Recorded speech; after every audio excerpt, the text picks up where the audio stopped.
ଚିନ୍ତା କଥା କିମ୍ବା କାର୍ଯ୍ୟରେ କୌଣସି ପ୍ରକାରର କଳଙ୍କପୂର୍ଣ୍ଣ ଆଚରଣ କିମ୍ବା ଅପମାନଜନକ ବ୍ୟବହାରରୁ ଦୂରେଇ ରହିବି। ମୁଁ ସ୍ୱୀକାର କରୁଛି ଯେ ଏଭଳି କାର୍ଯ୍ୟ ମନୋବଳ ହ୍ରାସ ଓ ଭେଦଭାବ ସୃଷ୍ଟି କରିଥାଏ। ଯାହାକୁ ଦୂର କରିବା ପାଇଁ ମୁଁ ସକ୍ରିୟ ଭାବେ କାର୍ଯ୍ୟ କରିବି।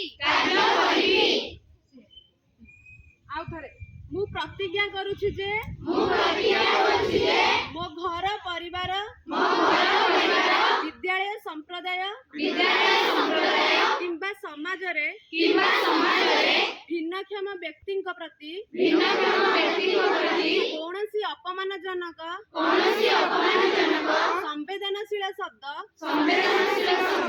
କିମ୍ବା ଅପବ୍ୟବହାର କରିବି ନାହିଁ।